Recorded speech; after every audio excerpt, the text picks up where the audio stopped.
You spend 45 minutes steaming carrots, mashing peas, and plating the perfect nutrient-dense lunch, only to watch your baby firmly clamp their mouth shut and bat the spoon away.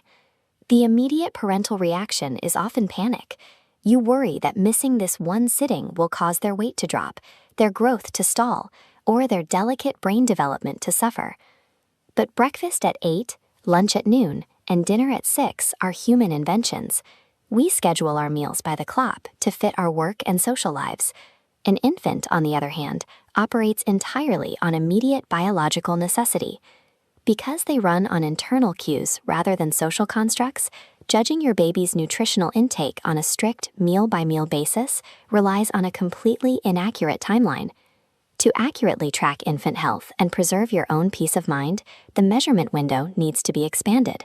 We have to stop looking at hours and start looking at weeks.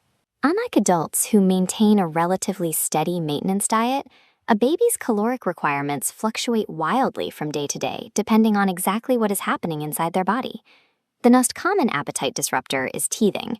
When a new tooth is actively tearing through inflamed gum tissue, the localized pain simply overrides the brain's baseline hunger signals.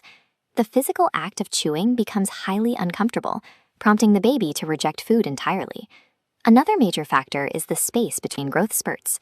Infants grow in rapid, explosive bursts, but during the quiet metabolic lulls between those phases, their baseline need for calories drops significantly.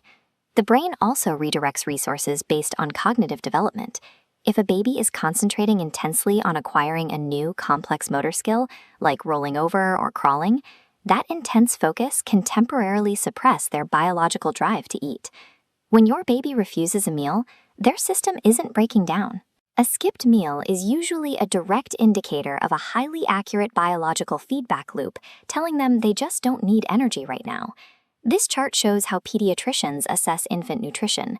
Instead of focusing on an isolated 24-hour window, the standard is a rolling 7-day period. You can see the isolated blank spaces where meals were skipped, but the overlaid trend line steadily climbs as it tracks total weekly caloric intake. If the trend line dips sharply on a single low appetite day, it quickly spikes over the following 2 days. The infant's biology naturally compensates for the temporary deficit by demanding a caloric surplus later, forcing the overall weekly average to balance out perfectly. Zooming out to a multi-month scale, that entire rolling week shrinks to a single normal data point. This balanced, longer-term intake provides all the continuous nutritional support required for physical growth and complex brain architecture. There are specific outlier conditions that require medical attention. Persistent weight loss, visible signs of dehydration, like fewer wet diapers, or total food refusal lasting several consecutive days, all warrant a call to your pediatrician.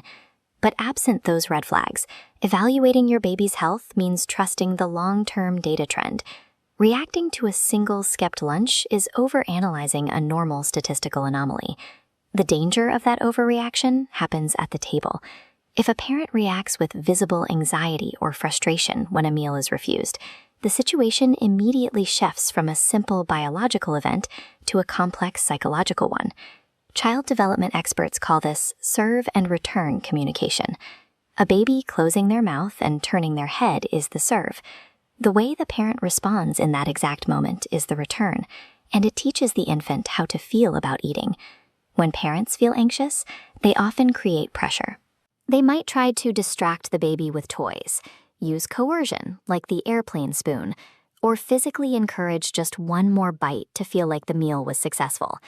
That table pressure creates an acute physiological stress response. It sends cortisol flooding across neural pathways, and this surge of stress hormones instantly overrides any remaining hunger cues, suppressing the child's appetite even further. If this pressure happens consistently, the immediate physiological stress solidifies into a long-term developmental pattern.